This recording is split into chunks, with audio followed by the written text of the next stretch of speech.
안녕하세요. 방콕에서 부동산 에이전시 운영 중인 고아저씨입니다. 자, 오늘부터 조금씩 복습을 좀 해보도록 하겠습니다.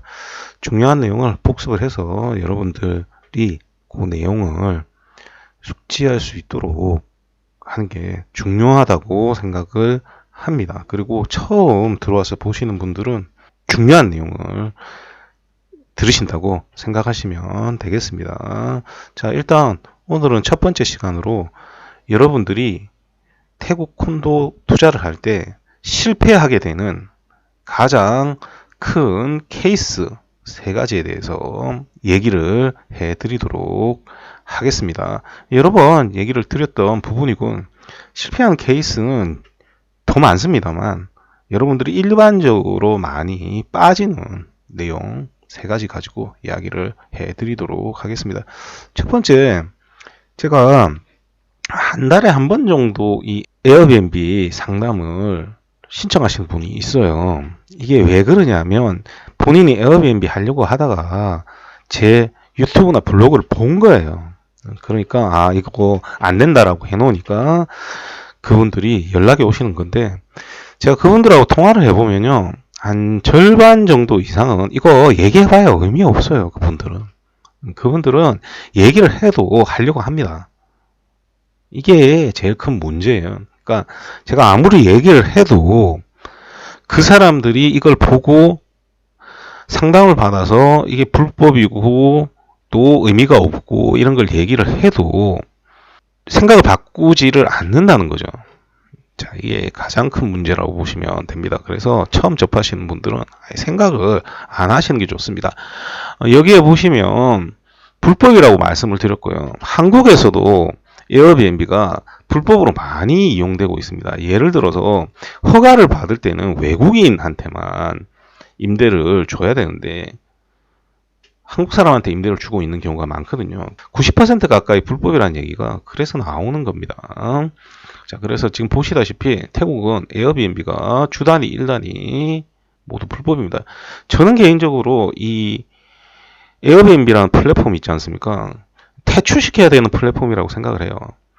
이게 유럽에 지금 보면 안티 투어리즘 있지 않습니까? 이런 것들이 왜 나오느냐 하면 대부분 에어비앤비 때문에 나옵니다. 그게 사람이 많이 와서 불편해서라기보다도 이렇게 에어비앤비 같은 것들을 많이 하게 되면 임대료가 오르게 되죠. 왜냐하면 실제 그 사람들이 정상적으로 살아야 되는 임대 물건이 줄어들지 않습니까? 한국이 아니에요. 그런 도시들은 건물을 더 이상 못 짓습니다. 옛날 건물 그대로 쓰지 않습니까? 뭐 파리나 바르셀로나나 이런 데는.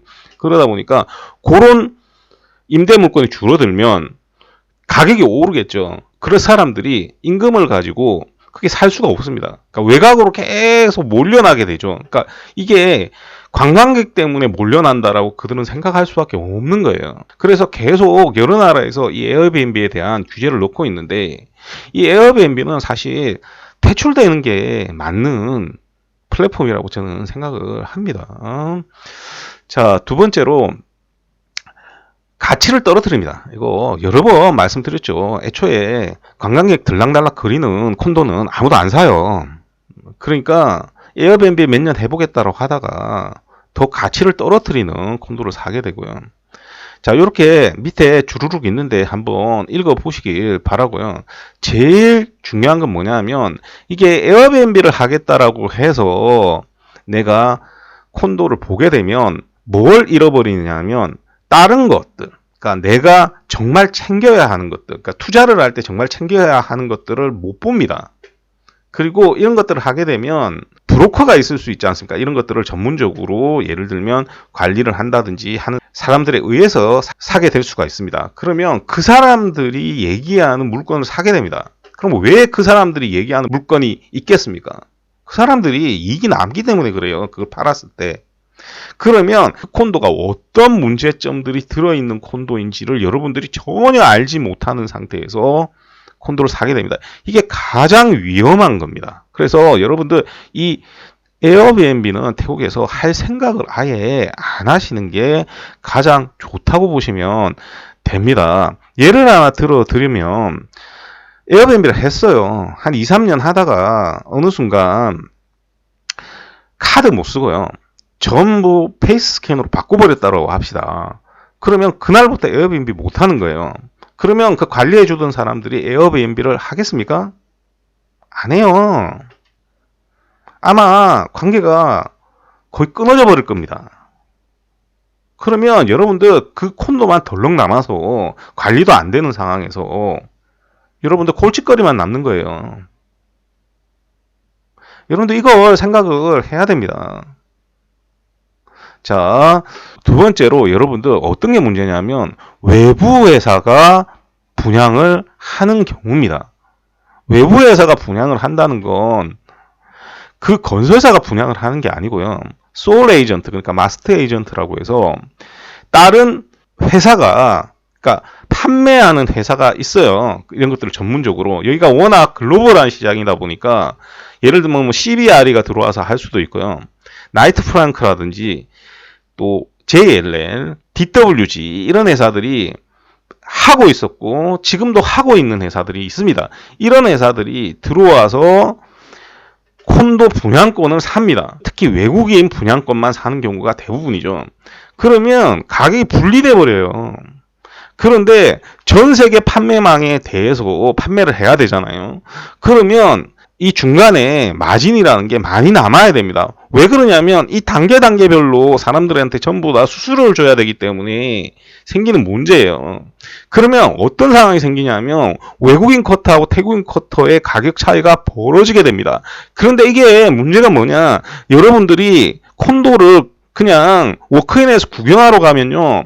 이걸 알 수가 없어요. 예를 들어서 CBRE 같은 데는 CBR이라고 달고 판매를 하는 경우가 많지만 예를 들어서 슈퍼시암 같은 데는 그거 없어요. 이게 육안으로 보면 그냥 일반 건설사 판매 직원들하고 구분이 안 됩니다. 구분이 안 돼요.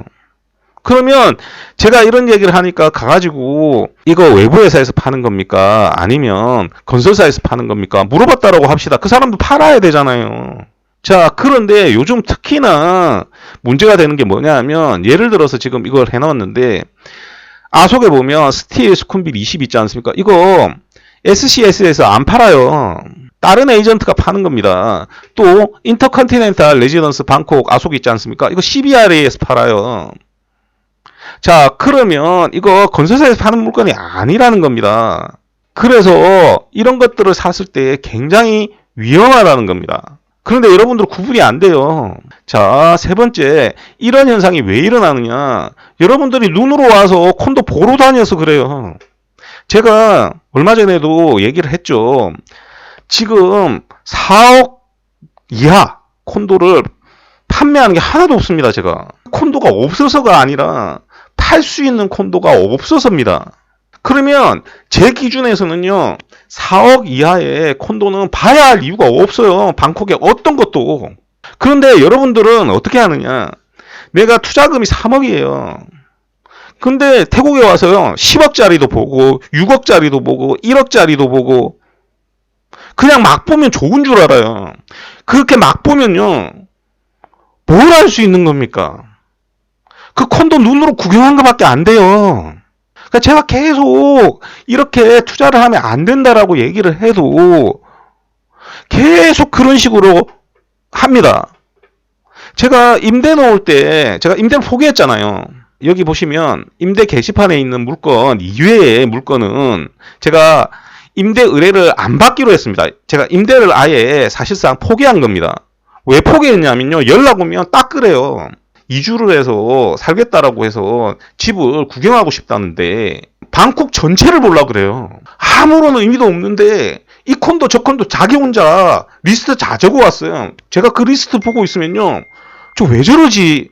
이러는 겁니다. 자기 임대료하고도 맞지 않는 게 대부분이에요. 그리고 남편 회사하고도 거리가 차로 이동하면 1시간 30분씩 걸리는데 그런데 콘도를 왜 보는 겁니까 도대체? 이걸 똑같이 여러분들이 투자를 할 때도 이래요. 그러니까 수영장 어디 붙었느냐 이런 거 물어본다니까. 그 아무짝에 의미 없어요. 실제 사는 사람요 수영장 안 씁니다. 안 써. 수영장이 꼭대기에 붙어 있고 중간에 붙어 있고 이런 것들은 의미가 없어요. 예를 들어서 가격이 굉장히 비싼 콘도들 있지 않습니까? 예를 들어서 몇십억씩 하는 콘도들 수익량 꼭대기 잘 없어요. 잘 없다니까요. 대부분 아래층에 있습니다. 그리고 화려하지도 않아요. 그러니까 여러분들이 너무나 왜곡된 정보들을 지금까지 너무나 많이 받아요. 왜냐하면 유튜브 같은 데 보면 나 1억짜리 콘도 봐라. 수영장이 이렇게 멋지다. 그게 투자성하고 아무 관계가 없다니까요. 그런 식으로 하면서 예를 들어서 뭐 에어비앤비나 이런 사람들은 생길 수가 있어요. 그런 것들이 전부 다 여러분들을 낚는 거예요. 제발 눈으로 뭔가를 찾으려고 하시면 안 돼요. 여러분들이 간성에 절어 있어서 그래요. 예를 들어서 한국에서 아파트를 살 때는 아파트 형태가 다 똑같잖아요. 예를 들어서 서울에도 34평짜리 아파트 있고 부산에도 34평짜리 아파트 있잖아요. 뭐 광주에도 있고 대구에도 있고 다 있잖아요. 다른 나라는 안 그래요. 그러니까 그런 식으로 여러분들이 하시면 안 돼요. 그러니까 맨날 연락 와가지고 딴 데서 샀는데 송금은 어떻게 하냐. 송금할 줄도 모르는 사람들하고 지금 거래를 하고 있는 거예요. 여러분들이. 제가 화가 나서 얘기를 하는데 제발 눈으로 뭔가를 보러 다니는 게 좋은 게 아니라니까요. 오히려 여러분들의 결정을 왜곡시킵니다. 왜곡시켜. 그리고 분양하고 있는 거 그 쇼룸 폰 뭐합니까? 쇼룸에 내가 찾는 면적도 없는데. 자, 그래서 오늘은 제가 세 가지만 얘기를 했고 마지막에 흥분을 했는데 제가 짜증이 나서 그렇습니다. 뭐 안타까워요. 왜냐하면 여러분들 이거 잘못 사면요. 잘못 산지 모르고 계속 삽니다. 그러다가 어느 순간 팔려고 내놓으니까 안 팔리지. 당연히 안 팔리지. 잘못 샀는데. 그럼 뭐라고 하냐. 아, 전부가 안 팔리나 보다. 이렇게 되는 거예요. 왜? 본인 탓 안 하거든. 문제가 뭔 줄 알아야지 본인 탓을 하지. 자, 오늘도 들어주셔서 대단히 감사드리고요. 이상 저는 방콕에서 고마짓이었습니다.